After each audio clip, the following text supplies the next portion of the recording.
so high. I want it right now, yeah, right now. I got no time to lose. I want it right now, yeah, right now. I got no time to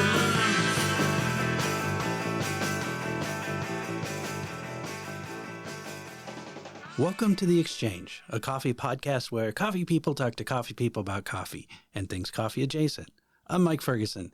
The Exchange is presented by the Exchange Coffee Podcasting Network and brought to you by Covoya Specialty Coffee. Your story, our specialty. Covoya Specialty Coffee. Visit and explore at covoyacoffee.com. That's COVOYA coffee.com. After an extended break following an abbreviated Season 3 due to the process of rebranding, did you notice? Olam Specialty Coffee is now Covoya Specialty Coffee. We are back with the first episode of Season 4, Episode 31. In this episode, Covoya's Managing Director, Rob Stephen, interviews Senior Trader and Director of Sourcing, Ian Kluse, after I start things off by making sure we all know Ian's real job title. Dr. Ian Kluse. Let's get the job titles correct. Yes. The man, the myth, the legend, Ian Kluse. So, Ian, we are happy to have you here in the podcast studio today.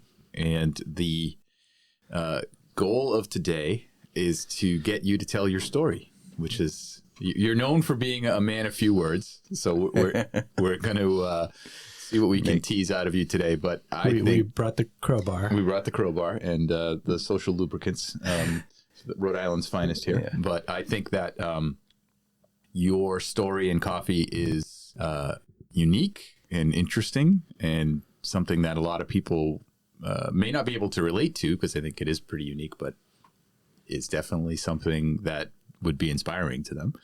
And it also says a lot about what we do here and who you are and how you do what you do. It has a lot to do with how our company expresses itself as a coffee company. So we wanted to talk a little bit about that with you today, if you'll let us. Thank you for forcing me. I mean, inviting me. The duct tape is working, so we are. So tell us how you got started in coffee. I'll go back a little bit. I graduated in college at 24, 25. Took me like 6 years to get through. And then after that, I did not know what I wanted to do. I was a graphic design major. I kind of realized I didn't want to do graphic design, sit in front of a computer and look at a screen all day. So, but it's ironic, which I do a lot of now. Yeah. So I went into but coffee I think trading. everyone does. But back then, you didn't do it as much. Yeah. So I knew that I wanted to travel, and I kind of gave myself the leeway that I'm going to take the rest of my 20s to do what I want to do, travel the world.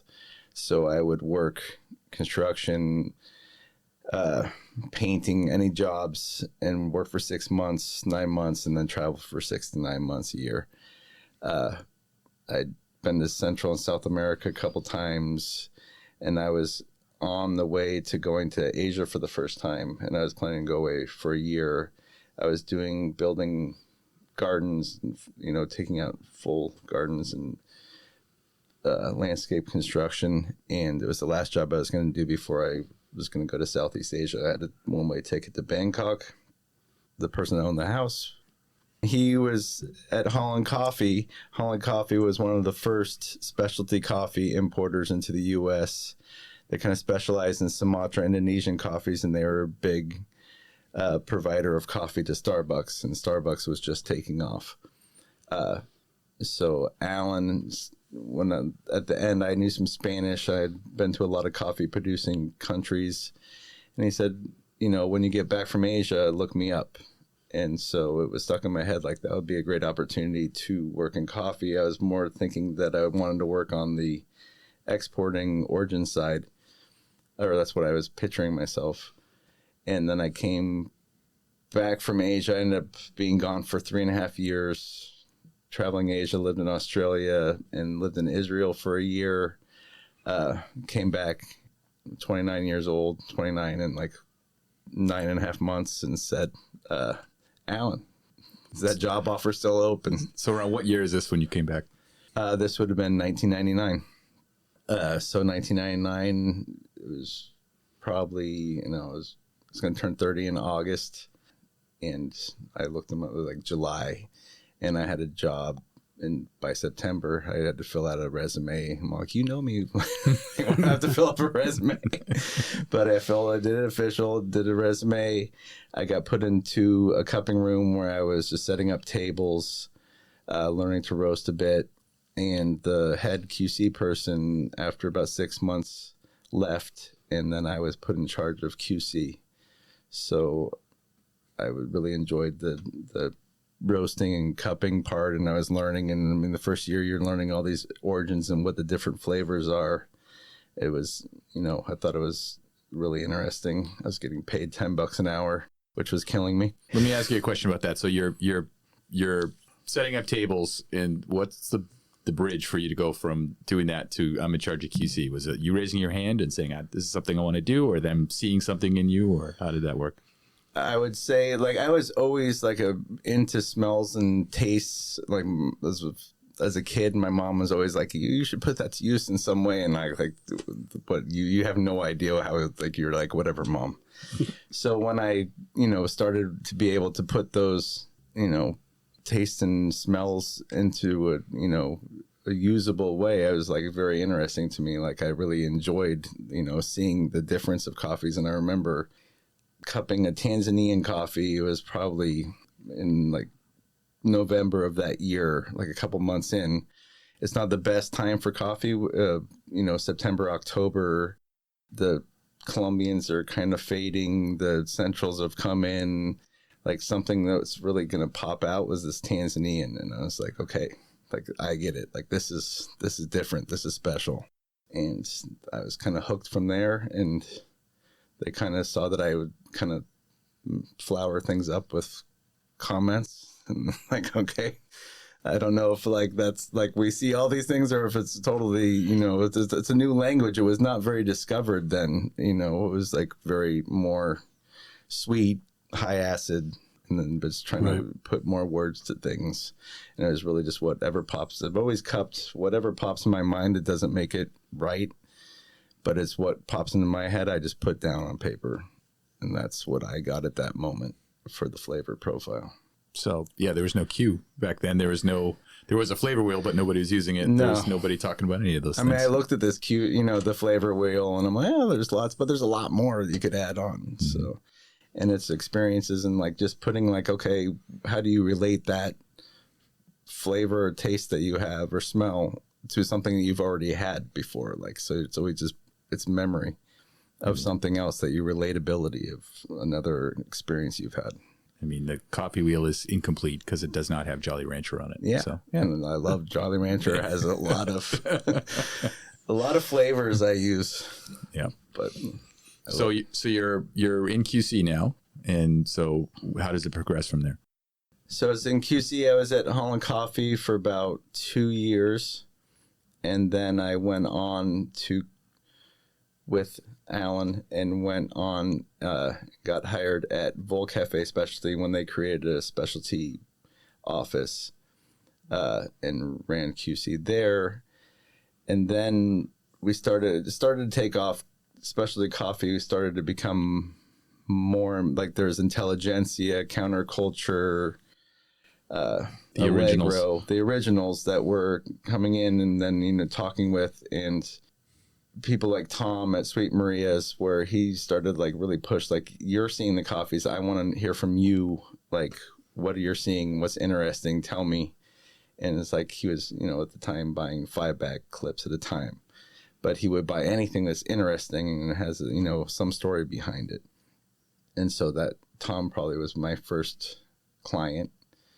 And then I started selling coffee, and then kind of got in charge and buying coffee based on my cupping comments.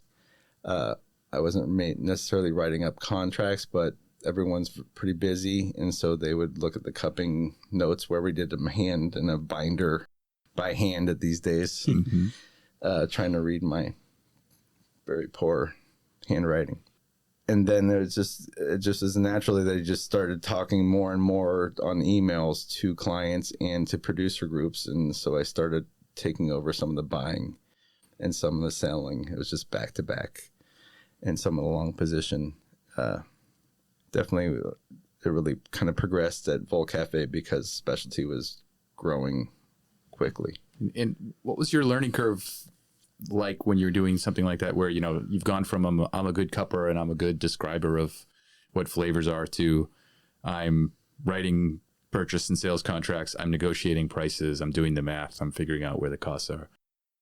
I mean, this is back when coffee was like under $1.56. Like New York City was hit like historic lows. So, you know, buying a Yurgachev, that's like an amazing coffee, was $1.50, $1.65, and that was considered super crazy high price. This is like 2002, 2003. Yeah, it was just like, you know, like you have to sell that for above $2. Like, who's going to buy a $2 coffee? That was like really breaking the, you know, the ceiling. So, I mean, in that way, I would say the biggest thing for me is becoming a cupper and understanding thing is like year on year, seeing the same coffee and seeing coffee cycles and repeating. Like on a third year, I think you really get it, where you see consistent quality. You understand, you know, crop cycles, of what orders are coming in at what time. It clicks. It takes a while to understand all the different origins and what you should expect from them, and when the coffees flow. So I think a lot of people who dream about getting into the coffee business, whether it's as a buyer or as a trader or just interested in how it all works, I think there's this sort of in your story. It's sort of like the Nathan for you. It's like step 1, get a job. Step 2, magic. Step 3, I'm a coffee trader. Yeah. I'd like to tease out like a little bit more about how you figured out how you do what you do, just because you're considered really good at what you do, and a lot of it comes from experience, but you must have had some either learning opportunities or some help along the way.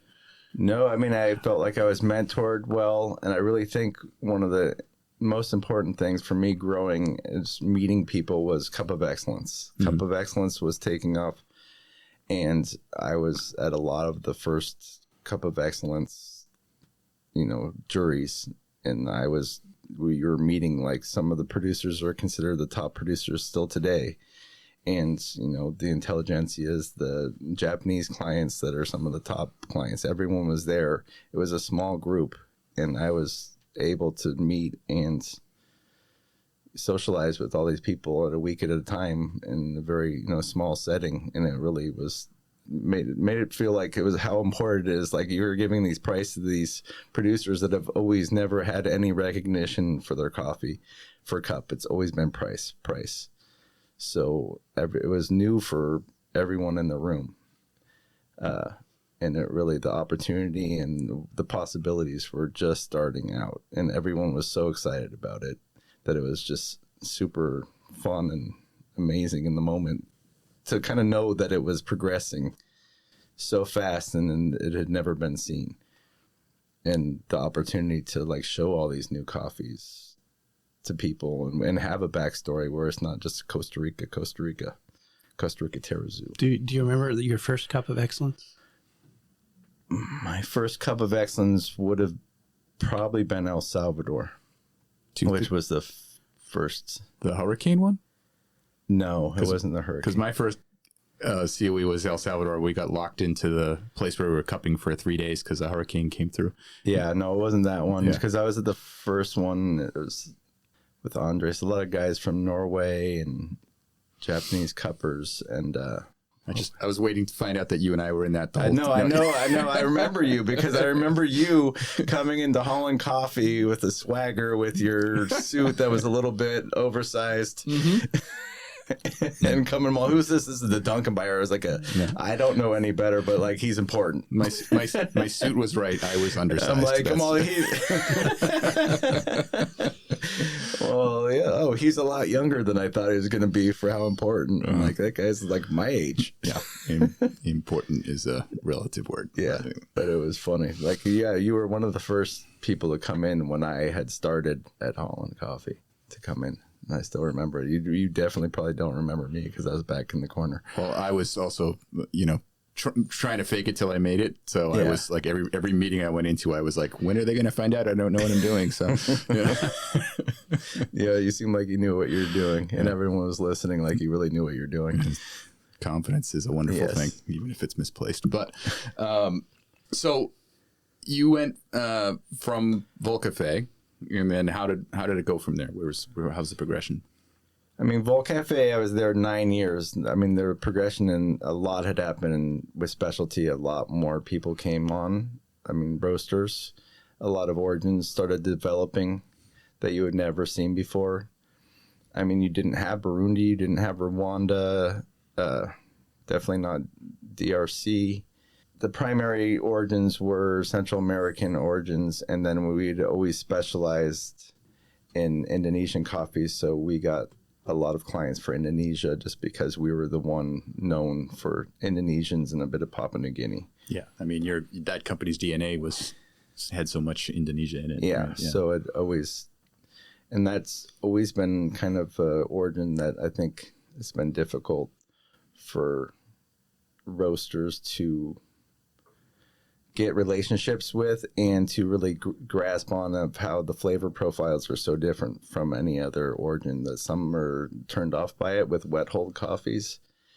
And I just have always really enjoyed those coffees because they're just different, and someone telling me they're not as good, and like, no, but they are. Like, have a cup of coffee like this is not a great, it's hard to describe in a cupping setting when you're cupping against really clean wash coffees, but when you're cupping or drinking a cup of really good Lintong or Java, it's a really amazing cup of coffee.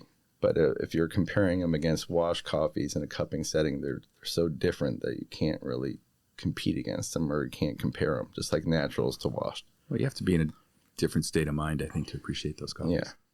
Yeah, if you're just like, this is coffee, let me talk about it, then yeah, an Indonesian doesn't make sense. But if you're looking at it as something different, you can't be compared to. Yeah. Yeah, understanding the Indonesians is something that you and Erna Knudsen had in common. Yeah. That you could share. Yeah. No, I love Erna. Erna used to call me every day, check in, 10 o'clock in the morning, like just checking in, seeing what the market. And it was a great 10-minute conversation every day. It was like she just had me on her, it's 10 o'clock, I got to call Ian. What's new? What did you cup? But she was always funny, always had a good joke.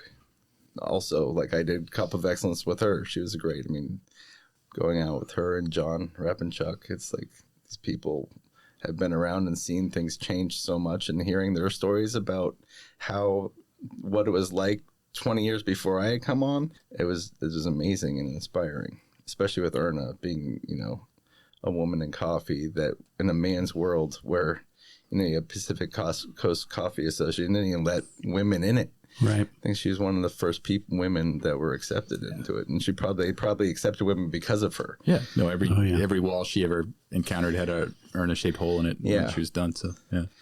Yeah, being like 4'10". Yeah. My favorite Erna COE story is when the judges were calibrating. I don't remember the country, and the head judge asked her why she scored a coffee so high, and she thumbed through her notes, and then she looked up and said, "Oh, I'm sleeping with the farmer." That's so Erna. Yeah, don't edit that out. All right, great. That's so Erna. That's so good. I think I was there. Was that Colombia? Hey, I'm not sure. I know that I was on some COEs with you for sure. Yeah. We've all swum in the same pool many times. So, yeah. So Vol Cafe, then at some point that comes to a close for you. So Vol Cafe, I thought I was going to be there, like maybe retire at Vol Cafe, because it was like there's not that many coffee jobs in Northern California above the Bay Area. Not that many coffee jobs, full stop, like for what we do. Yeah, yeah, for what we do, it's very specialized. There's more importers and small niche companies now, but I mean, to be on the importing side, and it was a limited amount, and I knew didn't want to move from where I live in Sonoma County, and it's like working in Petaluma. I was like, okay, and I just didn't ever see myself being in another company, and I really enjoyed Vol Cafe, but then the time came for a change and an opportunity to have an office in the same town I worked in, Healdsburg. it was a great opportunity. I was like, of course I said yes with a little hesitation, just because I didn't know what I was getting into. It was a new company, Olam, which I had never heard of before, and only knew because people were talking about it, but more about Robusta and very commercialized coffees. But that wasn't my world. So it was like, okay, you got to create a specialty branch for us. We don't know anything about it. And communicating and meeting all these producing countries that they were super interested in, really wanted to figure out how to get into specialty and develop specialty coffees. And it was exciting because, I mean, they made things happen. They didn't just talk about it. You could make anything happen. If you really believed in something, they would put the money into it and the people into it, infrastructure, and do their darnest to make it happen. Yeah, super entrepreneurial, willing to take risks. Yeah. I mean, not stupid risks, but, you know, they'll talk about it first, but once they say yes to something, they jump in. Yeah, all the way. Yeah. Yeah, and they take you with you. Yes, like you better be right. They're looking at you. So in the end, okay, we're going off what you're saying. Yeah. So you better know what you're doing. Yeah, I didn't know who Olam was either until 6 months before I joined them. I mean, oh really? Yeah, they were because when our friend Mark went to work for them, I was like, who? You know, and then all of a sudden it was just the rapid fire nature of all the successes that you were having. Just started making an impact, and it suddenly just showed up on everybody's radar. Yeah, it was pretty amazing how fast and rapid. I mean, we took off, and I mean, it was really two and a half of us, and we were doing 100,000 bags. That's 2010, right? Are you about that? On 2010. Yeah. First year, 100,000 bags, working off Excel spreadsheets. You can't really allocate. Like, it's still it was very crazy time. I was roasting coffee in my yard. I'd pull out this, you know, it was, what are the roasters? A Java's Burns, you know, roaster. I think I got it off Jeremy at 4-barrel. So it's like, I need a sample roaster as a 3-barrel, and I could put it on the little cart and wheel it out of my living room, roast outside under the awning as it's raining. And then I would go and cup at Flying Goat and use their cupping room. And that's where I met Josh, who was the roaster. And he was super interested and would always want to cup with me. And I'm like, okay, well, it's better to have two people to cup. And that is now Josh Marceau, our head of QC and trader. Yes. So I guess the next question I want to ask you then is, I mean, so you've got this great story about how you got into coffee. And I think people listening to it can be fascinated by it and also go, I don't know that road is open to me, right? I mean, your timing was amazing. It was all timing and luck. I mean, I really hadn't, it wasn't me. It was opportunity presented itself. I didn't know the job existed. And it's a limited pool of what this job is. There's not that many coffee traders in specialty. I think it's hard to break in. So on that note, then, if you had to talk about the qualities of a person or the qualities of like a work ethos that allowed you to be to take advantage of being in the right place at the right time, what do you think are the traits that make somebody successful in coffee? Well, I think it starts off with that everyone really enjoys coffee as a base. Like it's a product that everyone believes in and usually is indulging in. So it makes it easier to come to work when you really enjoy the product that you're, you know, I'm surprised that I sell coffee like I'm a trader. I would never think of myself as a salesperson. And I think of it as like, I don't have to sell this. This is, I'm providing something that someone will need for their business and hopefully will enhance their business, and they'll be able to talk about it and sell to their clients, their customers, off quality, off taste, on something that's going to enhance their, you know, day. So you're famous for having loyal clients who really like working with you. And so what do you attribute that to? I think just being honest. You don't have to, you know, and clarifying expectations, following through with what you say you can do, and then setting limits on what it really is going to be able to, what you can provide in a timely manner, quality wise. And I mean, it's not a set thing. Year on year, qualities will vary. weather. I mean, it's a farmed product. Every year, you never know if it's going to be a rainy year. I mean, there's better controls now with greenhouse drying and all these things that before there was no such thing as parabolic beds or, any greenhouses. It was just like, oh, it was a rainy year, so the coffee kind of is not going to be very good this year. It's going to be fruity, and then it's going to fall off and get baggy very quickly because it was not properly dried. And that probably has only changed in the last decade. So you've seen a lot of changes in the time that you've been in coffee. I mean, you talked about it sort of about how when you started, it was people didn't really have a cupping lexicon, and people were surprised that good coffee could come from a certain place. And now we live in a world where it's an embarrassment of riches, where we've got so many nice specialty coffees and all this technology and all this infrastructure and thousands of people who know how to cup the same way and all that. Like what do you think is the most important change you've seen in the time you've been in the industry? I would definitely say the drying, like the attention to detail and the spreading of information at origins on how to properly produce, grow coffee, pick ripe cherry, and to dry it properly, and then how to store it, and then milling practices. I mean, it's just, and then I believe that Grain Pro and Ecotect and those type of liner bags have really played a part in quality and holding up coffee. I don't think it's, it's mostly that the moisture levels are not changing inside the bags, and it really holds up the quality during transit better. Q grade. I mean, I think Q grading that really exposed everyone can be a coffee taster. Like you can be qualified as a coffee taster. When that came on, I mean, everyone wanted to, in my side and coffee roasters wanted to be, it's like you had to like say that you're a Q grader. And that definitely gave some kind of qualification to what you do.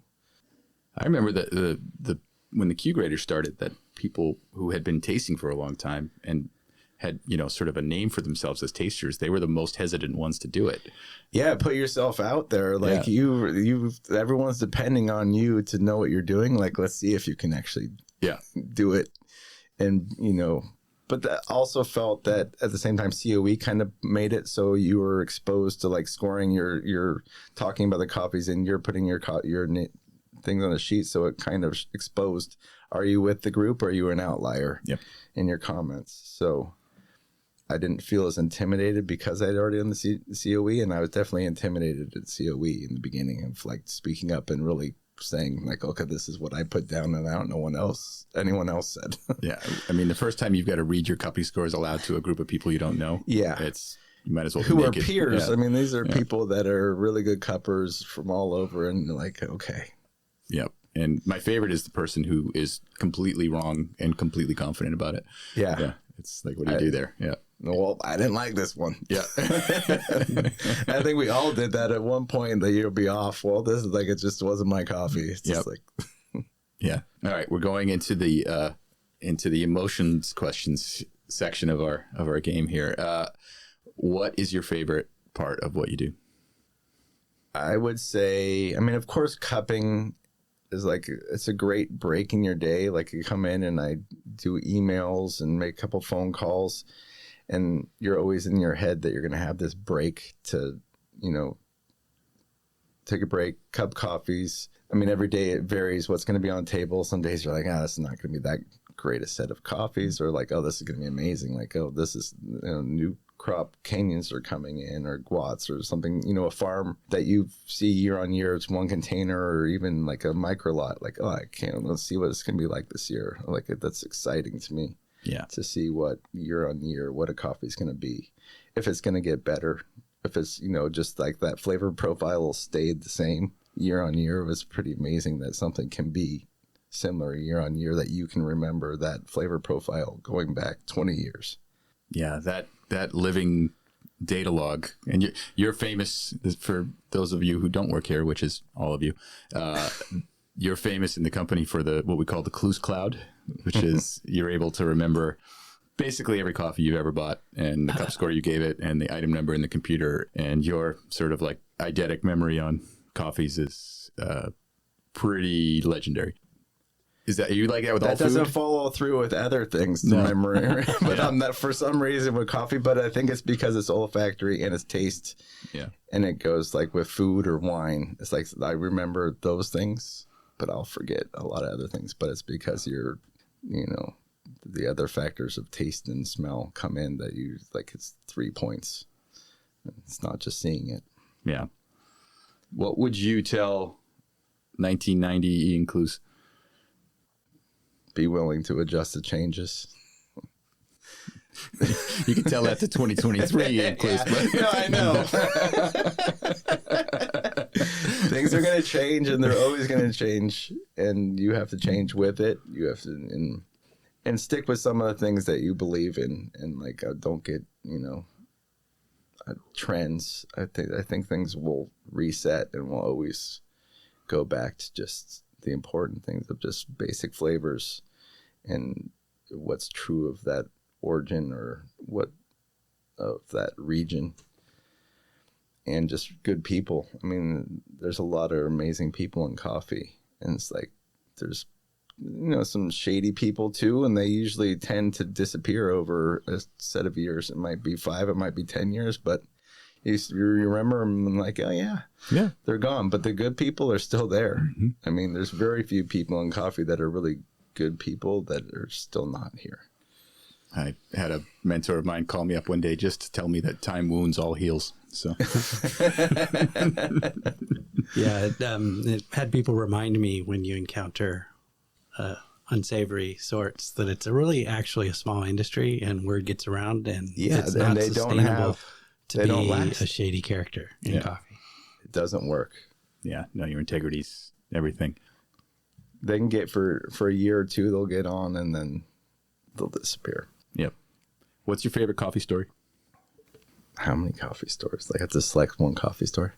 You just your favorite. We can bleep you if you need to. So I don't know if it's there's like my experiences. I mean, some of the experiences that like I love that we used to get Panama.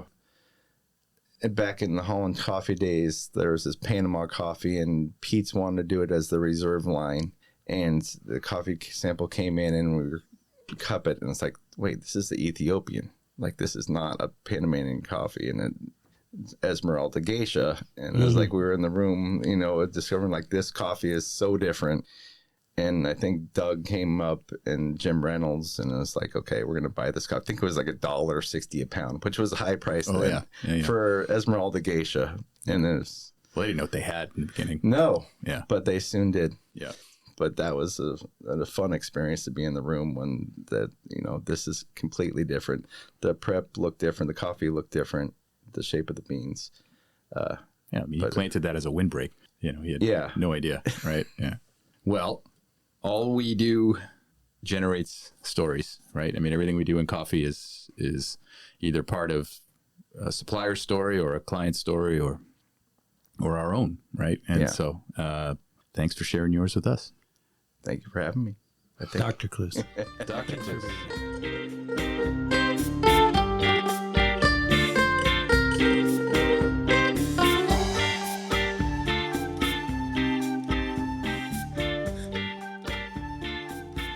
You've been listening to the Exchange Coffee Podcast, presented by the Exchange Coffee Podcasting Network and brought to you by Covoya Specialty Coffee. The Exchange is produced by me, Mike Ferguson. Our opening theme was A Cup of Coffee and a Piece of Pie by the Ribeye Brothers. Our closing theme is Coffee Morning by Olga Scotland. All music is used under Creative Commons. Remember, you can contact us using electronic mail on a computer or other personal data assistant at coffeetheexchange@gmail.com. Thanks for listening.